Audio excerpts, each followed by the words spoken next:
Coming in at 5, The Descent, 2005. We've discussed The Descent numerous times on this channel, but it is truly a worthy horror that I feel not enough people have watched. The Descent is a 2005 British horror movie written and directed by Neil Marshall. The film follows 6 women who, having entered a cave system, struggle to survive against the humanoid creatures inside. Upon its release, the film received critical acclaim, in the process being certified fresh on Rotten Tomatoes with an 85%. The general consensus reads, "Deft direction and strong performances from its all-female cast guide The Descent, a riveting claustrophobic horror film." Bloody Disgusting ranked the film 3rd in their list of the top 20 horror films of the decade, with the article saying one of the scariest films of this or any decade. Ultimately, The Descent is the purest kind of horror film, ruthless, unforgiving, showing no mercy. Now, what makes this movie so genius is the simple fact that the horror doesn't lie in the caves or within the creatures, but it lies within a friend's betrayal. Don't have an affair with your friend's husband, just don't do it. The film is absolutely terrifying, claustrophobic, and is a cleverly produced thrill ride from start to finish, and perhaps a bold statement, but in my opinion is one of the finest horror movies of all time. It relies on 2 things, bolstering and passionate performances of the female cast, also the genuine and relatable characters with impeccable writing. Honestly, if you ever considered going caving, this film may deter you from doing that or really doing any extreme sports for the rest of your life. I don't leave the house, so it works. Coming in at 4, Jennifer's Body, 2009. Now, I imagine a lot of you will be surprised that Jennifer's Body is on my list, but this is genuinely a great horror movie and truly underrated in my opinion. Released in 2009 and written by Diablo Cody, Jennifer's Body stars Megan Fox as a demonically possessed high school girl who kills her male classmates, with her best friend played by Amanda Seyfried striving to stop her. The film had a lackluster performance upon its release, making just $2.8 million its opening day and $6.8 million its opening weekend, receiving mixed reviews in the process. Some of the criticism specifically centered on the horror comedy elements of the film, which, I quote, failed to be either funny or scary enough to satisfy. Since 2018, in the wake of the Me Too movement, the film had been appreciated as a feminist horror film and as a cult film. The Miami Herald's Renee Rodriguez likened the film's effective exploitation of the genre as a metaphor for adolescent angst, female sexuality, and the strange, sometimes corrosive bonds between girls who claim to be best friends, to Brian De Palma's 1976 film Carrie. The movie is wickedly smart, funny, and is the perfect carry-on from Juno, not to mention it is filled to the brim with pop culture references and a sassy feminist attitude. And while yes, it has its flaws, it builds tension superbly and is a labor of love from a movie geek. If you haven't yet checked it out, get on it immediately.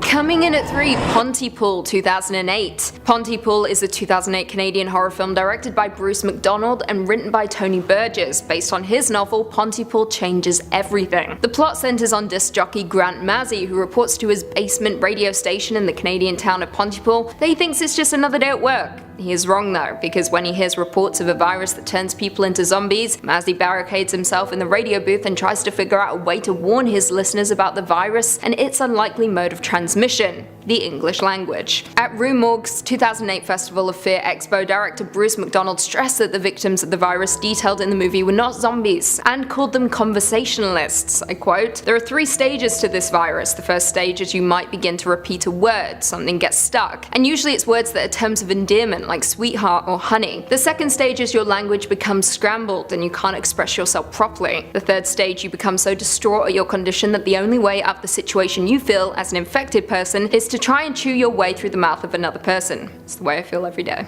Pontypool received generally positive reviews from those who saw it, which aren't enough in my opinion. Currently holds an 84% on Rotten Tomatoes, with the general consensus reading, "Witty and restrained but still taut and funny, this Pontypool is a different breed of low-budget zombie film." And I couldn't agree more. Pontypool is a standout in Canadian cinema and remains one of the best horror movies I have ever seen. It's definitely worth a watch. In at 2, Funny Games, 1997. Funny Games is a 1997 Austrian psychological horror film written and directed by Michael Haneke. The plot involves 2 young men who hold a family hostage and torture them with sadistic games in their vacation home. This is horrifying in the sense that it frequently blurs the lines between fiction and reality, especially highlighting the act of observation, with the 2 men watching the family and us audience members feeling like useless observers made to watch the horrors unfold. One of the men, Paul, also breaks the 4th wall throughout the film and addresses the camera in various ways. For example, when he asks the family to bet on their survival, he turns to the camera and asks the audience whether they will bet as as well, in turn making us feel like accomplices, almost as though we are committing the acts ourselves. More interesting still, director Michael Haneke stated that the entire movie was not intended to be a horror film. He says he wanted to make a message about violence in the media by making an incredibly violent but otherwise pointless movie. Austrian critics argued that the intention of the film was to undermine the Heimat genre and its values, Heimat meaning home, hometown, or homeland. In an interview with film director and critic Jacques Rivette, he made his displeasure clear, calling it a disgrace, vile, and complete piece of shit.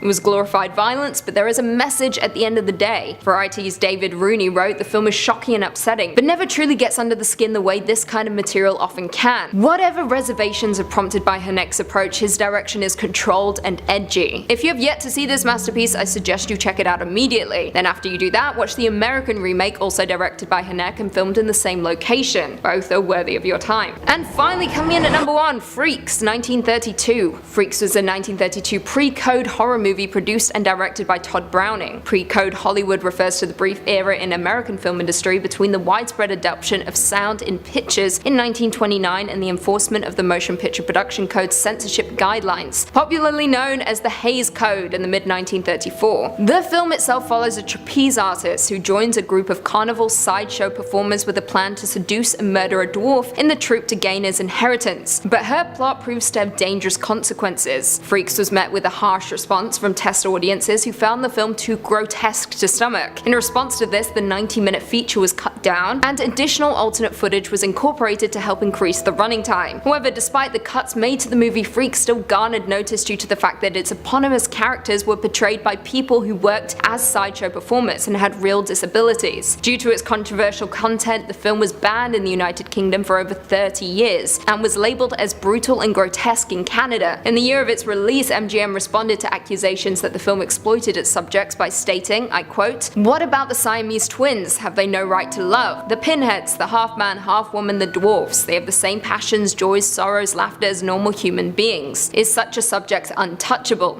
John Mosher of The New Yorker put it perfectly when he stated, "It is a little gem that stands in a class by itself and probably won't be forgotten in a hurry by those who see it." And that is incredibly true. Freaks is one of the most disturbing movies I have ever seen and had the pleasure of watching, and is a must-watch for all movie lovers, because when you see those final 15 minutes, you will never get that image out of your head. Also, if you haven't seen the film, you'll know about it because of American Horror Story Freak Show. It's essentially the same thing. Coming in at 5, Hush, 2016.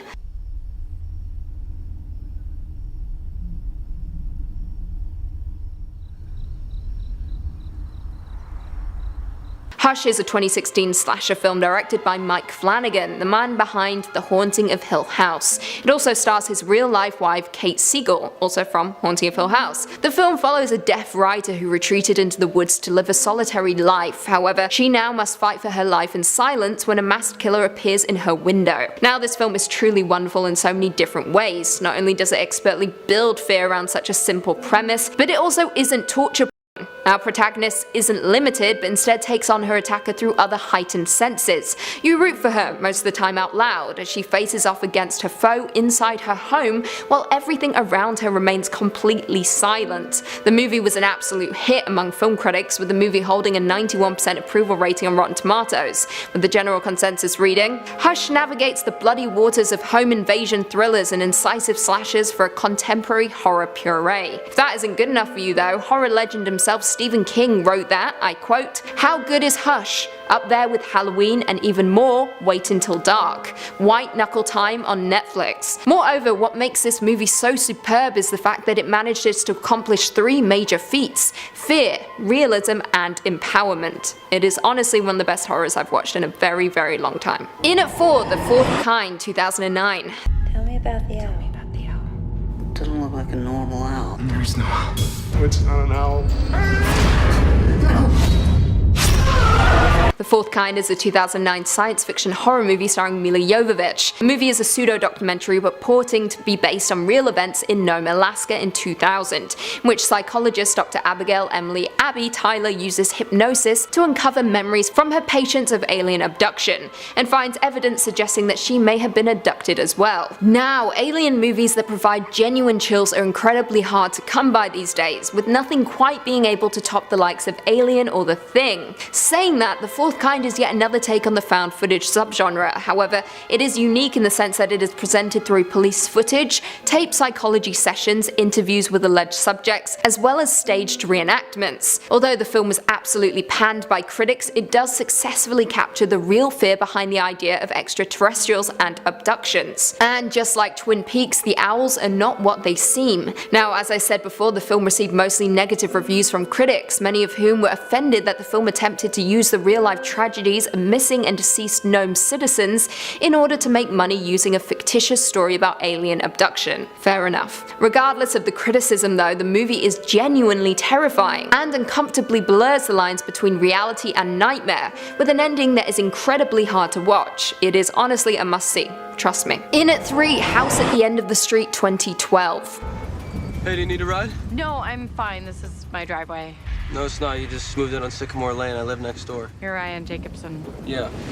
House at the End of the Street is a 2012 psychological horror film directed by Mark Tonderi and stars Jennifer Lawrence. The film's plot revolves around a teenage girl, Alyssa, who along with her newly divorced mother Sarah, moves to a new neighborhood only to discover that the house at the end of the street was the site of a gruesome double murder committed by a girl named Carrie Ann, who disappeared without a trace. Alyssa then starts a relationship with Carrie Ann's brother, Ryan, who lives in the same house. Now, I should preface this point by saying that the first half of this thriller is predictable. However, before you know it, the movie does a complete 180 and is suddenly not predictable. Now, the film didn't win over critics, with the movie holding an approval rating of 12% on Rotten Tomatoes, with the general consensus reading poorly conceived, clumsily executed, and almost completely bereft of scares. House at the End of the Street strands its talented star in a film as bland as its title. Despite its negative reviews, the movie itself feels like an homage to classic 70s horrors in the backwoods, where safety is non-existent. What truly was its downfall was the fact that it was marketed as a run-of-the-mill teen movie. However, in my opinion, it's worth checking out. In at 2, As Above, So Below 2014. Keep slow and steady, yeah? I think I'm stuck. Just breathe with me, please. It's okay. What was that? As Above, So Below was a 2014 horror film directed and written by John Eric Dowdle, and co-written by his brother Drew. The film follows archaeologist Scarlett Marlowe, who has devoted her entire life to finding one of history's greatest treasures, Flamel's Philosopher's Stone. According to legend, the artifact can grant eternal life and turn any metal into gold. When she learns that the stone is hidden underground in the catacombs of Paris, she assembles a crew to guide and document her historic mission. As they begin their descent though, the team members have no way of knowing that they are entering their own personal hell. The movie is absolutely terrifying, but is one of the more forgotten horror movies in recent years, simply because it is found footage, with many of us growing tired of the oversaturated format. However, believe me when I say that the handheld style is the least memorable part of the movie, with As Above, So Below existing somewhere between an Indiana Jones action flick and something similar to The Cave or The Descent. Now, for some surprising reason, the film did not sit well with critics, with the movie currently holding a 26% approval rating on Rotten Tomatoes, with the general consensus reading, after an intriguing setup that threatens to claw its way out of found footage overkill, As Above, So Below plummets into cliched mediocrity. I, however, wildly disagree with these sentiments and believe this horror to be wildly effective and absolutely terrifying. And finally, coming in at number 1, Silent House 2011. Dad? I just thought I heard something upstairs. Daddy?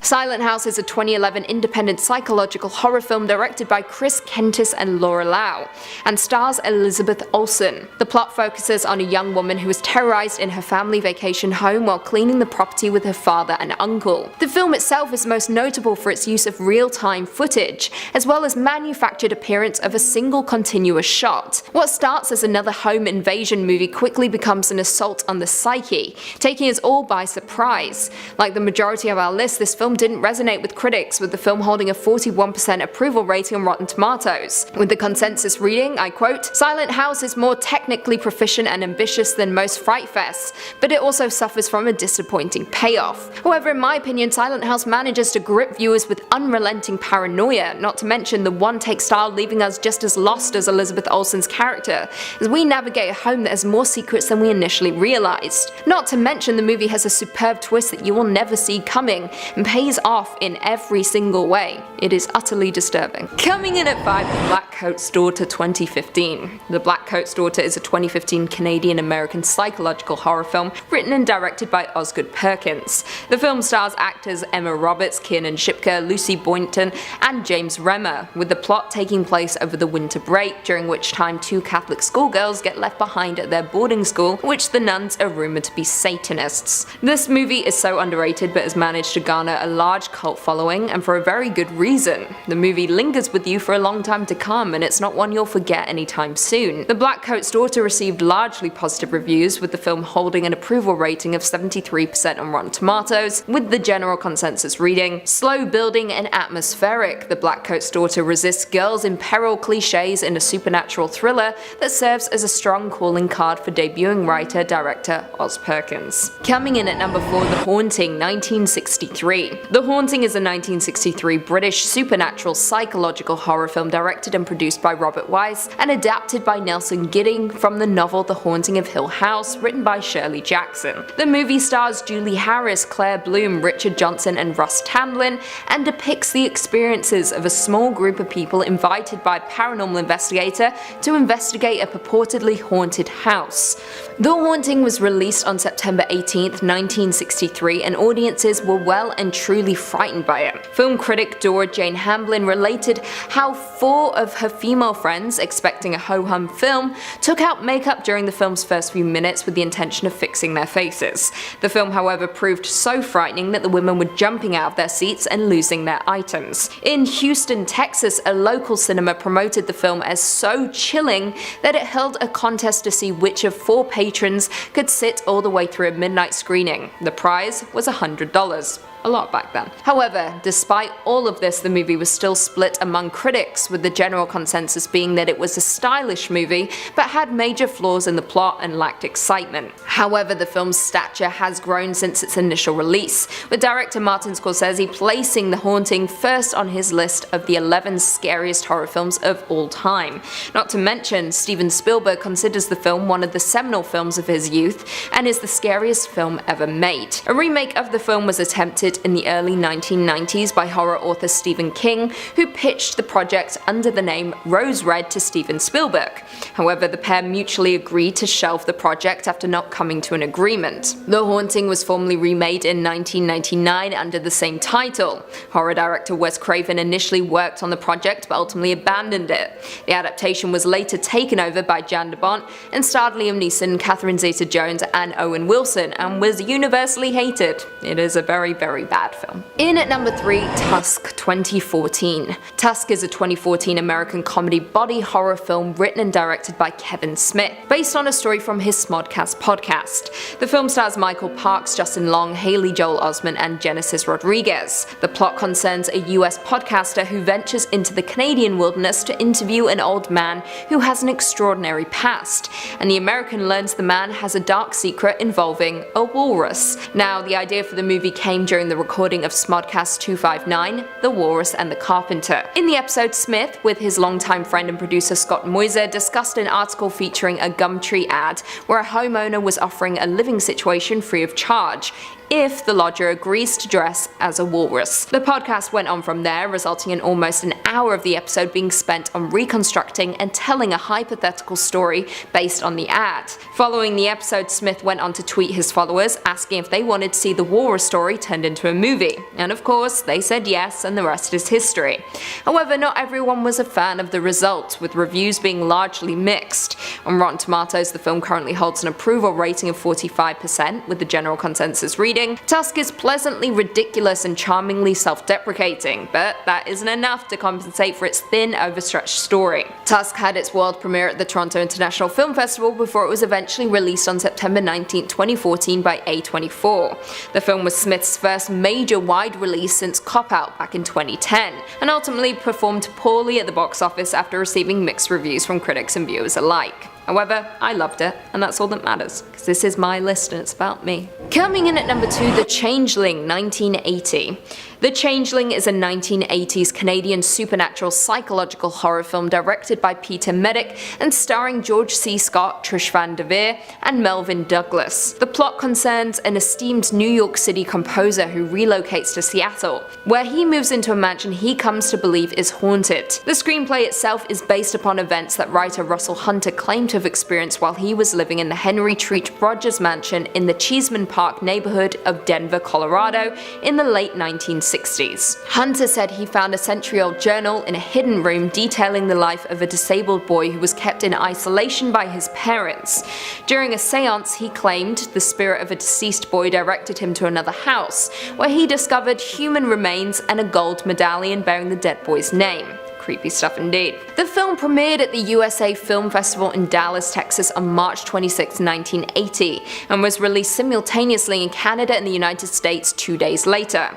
Overall, it received hugely positive reviews from critics and viewers alike, and was an early Canadian-produced film to have major success internationally. The film went on to win 8 inaugural Genie Awards, including Best Motion Picture, and was also nominated for 2 Saturn Awards. As of right now, it is considered to be one of the best horror films of all time, and one of the most influential Canadian films in history. And finally, coming in at number 1, Goodnight Mummy, 2014. Goodnight Mummy is a 2014 Austrian horror film written and directed by Veronika Franz and Severin Fiala. It was also selected as the Austrian entry for the Best Foreign Language Film at the 88th Academy Awards. However, it failed to get nominated, as horror films never do. The plot concerns 2 twin boys who do absolutely everything together, from collecting beetles to feeding stray cats. However, when the two welcome home their mother after her reconstructive surgery, face wrapped in bandages and demeanor distant, they grow suspicious of her identity. Many horrors of recent years have tackled the issues of motherhood, and Goodnight Mummy is no exception, and has a place among movies such as Hereditary and Us, and maybe even The Babadook. It's a movie that leans into the trend by commenting on how women are treated when they engage in acts viewed as antithetical to motherhood, and in the case of Goodnight Mummy, that is plastic surgery. The movie received hugely positive reviews upon its release, with folks calling it dark, violent, and drenched in dread. Goodnight Mummy is perfect for extreme horror enthusiasts, or filmgoers who prefer to watch between splayed fingers. The National Board of Review also named the film one of the top 5 foreign language films of 2015. The movie is utterly terrifying, disturbing, and one that is not easy to forget, even if you spend the duration of the movie with your eyes closed. We'll have you wanting to put something a little lighter on following the intense ordeal. Coming in at number 5, Crawl, 2019. Crawl is a 2019 disaster horror film directed by Alexandra Aja and starring Kaya Scodelario and Barry Pepper as a daughter and father who, along with their dog, are hunted by alligators after becoming trapped in their home during a Category 5 hurricane. What is more fun yet terrifying than giant gators plaguing the waters during a hurricane? Absolutely nothing. Not only are our characters attempting to survive a natural disaster, but they are beasts that wish to feast on their flesh, hunting them down in a flooded basement. This movie was watched by very few people, but absolutely deserves your attention simply because of how entertaining it is. Critics called the movie an action-packed creature feature that's fast, terrifying, and benefits greatly from a completely game Kaya Scodelario. Crawl is a fun throwback with just enough self-awareness to work. Quentin Tarantino even went as far as to call Crawl his favourite film of the year, which is a huge achievement coming from such an acclaimed director. I also watched it last night and it was absolutely terrifying. Can confirm. Coming in at number 4, Ready or Not, 2019. Ready or Not is a 2019 comedy horror film directed by Matt Bettinelli-Olphin and Tyler Gillette. The film stars Samara Weaving as a newlywed who becomes hunted by her spouse's family as part of their wedding night ritual. Ready or Not is a fresh and entertaining take on the horror genre, as well as being incredibly absurd while focusing on the core theme, which is family. The movie is presented to us as a mashup of sorts between The Purge and Clue, and is executed to perfection, making it a bloody good time, with enough blood-drenched violence to last you a year. Critics praised the movie, calling it smart, subversive, and darkly funny. Ready or Not is a crowd-pleasing horror film with goodly entertaining bite. Peter Dubridge from Variety went on to write that this deliciously diabolical sophomore feature, which hails from the resourceful low-budget trio known as Radio Silence, represents a departure for indie distributor Fox Searchlight, which has a real winner on its hands. That rare get-out-like horror movie capable of delivering superficial diversion alongside deep cultural critique.